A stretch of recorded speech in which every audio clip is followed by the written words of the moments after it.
दिल्ली के अलीपुर इलाके से एक दिल दहलाने वाला मामला सामने आया है जिसने हर किसी को चौंका कर रख दिया है। 3 बच्चों की एक मां ने अपने प्रेमी के साथ मिलकर अपने ही पति की हत्या करवा दी। वजह यह थी कि पत्नी अपने प्रेमी के साथ नई जिंदगी शुरू करना चाहती थी, लेकिन उसका पति इसके बीच में रोड़ा बन गया था।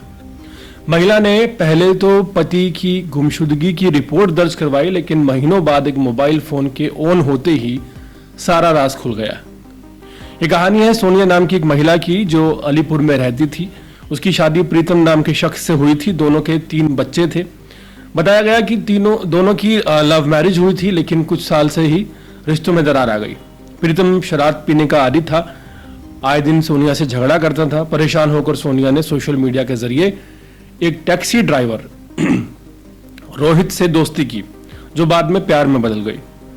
दोनों ने साथ जीने मरने की कस्में खाई, लेकिन सोनिया का पति इस रिश्ते के आड़े आ रहा था, इसलिए तय हुआ कि उसे रास्ते से हटा दिया जाएगा। सोनिया ने अपने प्रेमी के साथ मिलकर पति की हत्या की साजिश रची। इसके लिए उसने अपनी बहन के देवर विजय को 50,000 रुपए की सुपारी दी। सोनिया ने पति का 3 व्हीलर ऑटो रिक्शा बेचकर पैसे चुकाए। विजय ने 5 जुलाई को प्रीतम को गन्नौर बुलाया और रास्ते में सोते समय उसकी हत्या कर दी। शव को एक नाले में फेंक दिया गया। कुछ दिनों बाद पुलिस को नाले से एक लाश मिली जिसकी पहचान नहीं हो सकी और आखिरकार पुलिस ने लावारिस मानकर उसका अंतिम संस्कार करवा दिया, लेकिन पुलिस ने डीएनए नमूने सुरक्षित रख लिए।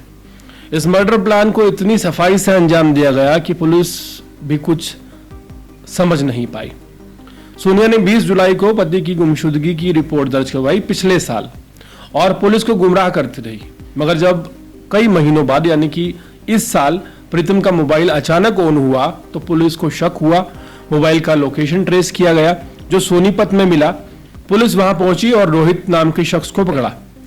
उसने शुरुआत में झूठ बोला, लेकिन बाद में सच उगल दिया। पूछताछ में रोहित ने कबूल किया कि सोनिया ने उसे प्रीतम का फोन देकर कहा था कि उसे नष्ट कर दे, लेकिन रोहित ने उसमें अपनी सिम डालकर इस्तेमाल करना शुरू कर दिया था। यही उसकी सबसे बड़ी भूल साबित हुई और पुलिस उस तक पहुंच गई। इसके बाद सोनिया को भी गिरफ्तार कर लिया गया। उसने सारी सच्चाई बयान कर दी। इस मामले ने एक और गंभीर सवाल खड़ा कर दिया है कि क्या अब मर्द भी घरेलू उत्पीड़न का शिकार हो रहे हैं। समाज में महिलाओं के खिलाफ हिंसा के मामलों पर तकरीबन रोज चर्चा होती है, लेकिन जब कोई पुरुष अपनी पत्नी या प्रेमिका के हाथों मार दिया जाता है, उसे नजरअंदाज कर दिया जाता है। इस घटना से सिर्फ एक महिला न सिर्फ अपने पति की हत्या करवाई, बल्कि बाद में सबूत मिटाने की कोशिश की और लगभग सबूत मिटा दिए गए। दिल्ली पुलिस ने सोनिया, रोहित और विजय के खिलाफ हत्या की साजिश और सबूत मिटाने के आरोपों में गंभीर धाराओं में मामला दर्ज कर लिया है। विजय पहले ही चोरी के मामले में जेल में सोनीपत में बंद है। पुलिस ये भी पता लगाने में जुटी है कि सोनिया ने और कौन कौन से सबूत नष्ट करने की कोशिश की थी। यह पूरा मामला इस बात की ओर इशारा करता है कि रिश्तों की आड़ में होने वाले पुरुषों पर अत्याचार भी अब सामने तो आने लगे हैं। जिस तरह से महिलाओं ने अपने फायदे के लिए पति की जान लेना शुरू कर दिया है, ये न केवल कानून के लिए एक चुनौती है, बल्कि समाज के लिए एक गहरा खतरा भी है। अब वक्त आ चुका है कि हम पुरुषों के खिलाफ हो रहे उत्पीड़न को भी उतनी ही गंभीरता से लें जितनी गंभीरता से महिला के मामलों को लेते हैं। लेकिन इसी बीच एक बड़ा सवाल ये है कि ये जो मामला है जिसका दिल्ली पुलिस ने खुलासा किया है, ये लगभग खत्म हो चुका था। 11 से 12 आप कहें कि ऑलमोस्ट 13 महीने बाद फोन अचानक ऑन हो गया तो ये गुत्थी खुल गई। अगर फोन कभी ऑन ना होता और फोन तोड़ दिया जाता तो मामला कभी किसी को नहीं पता चलता।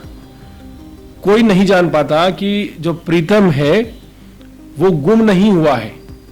उसकी बीवी ने उसे मार कर, उसकी सुपारी देकर उसके ठिकाने लगवा दिया है और पैसे भी उसी का 3 व्हीलर बेचकर दिए गए। हालांकि प्रीतम के बारे में भी खबर यही है कि उसका भी आपराधिक बैकग्राउंड था। 10 से ज्यादा मुकदमे उस पर दर्ज थे।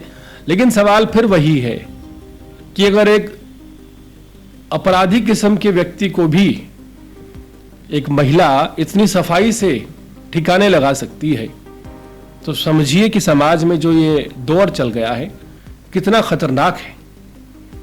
पूरे मामले पर आपकी क्या राय है, कमेंट सेक्शन में जरूर बताएं।